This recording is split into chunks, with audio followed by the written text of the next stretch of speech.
all my patients start coming back and saying, I used to be much better. Now my butt hurts, my legs hurt, my foot hurts, I just been told I have lupus. All these things start coming back. Wow. The D level is still perfect.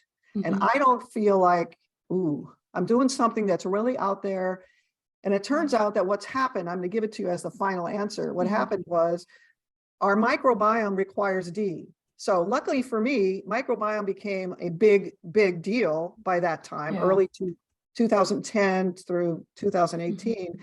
And we're starting to trade, recipes for probiotics. And it turns out that this D deficiency also affects the microbiome. That means the epidemic of D deficiency is not just about D. It's about anything that the microbiome used to do for us. We don't have that. And it turns out the microbiome, one, makes the 8 B vitamins. Those 8 B vitamins are actually first published in the 20s and 30s as bacterial growth factors.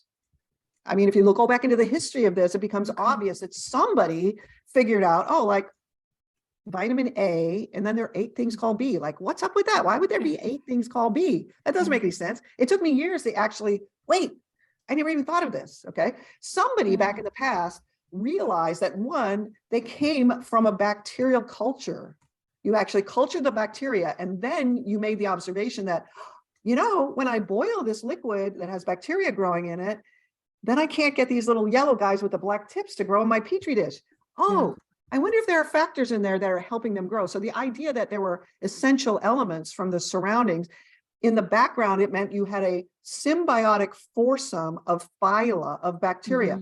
One of them makes thiamine, and this other guy needs thiamine, and the other one makes riboflavin. So they make these 8 chemicals, and that 8-pack of the chemicals are called the 8 B vitamins.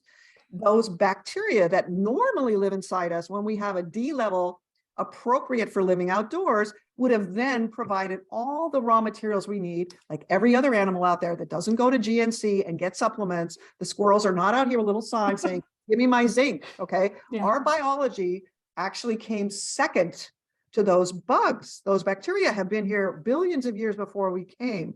That means the first step is understanding that when you get D deficient, you are now B vitamin deficient, and several of the Bs, not just B12, but thiamine and another one called B5, who everybody has ignored, play a huge role in making the neurotransmitters that allow us to sleep. That means D was the answer for a while, but as you slept better and asked your body to make repairs, which is what we really want to happen, we don't want to just be unconscious and lie there like a lump. We want to do stuff to make us feel better. You use up your B stores. We are told that bees don't hurt people. That's a lie. We're told we don't have stores, that you can actually just give as much as you want and everybody be okay. That is completely wrong.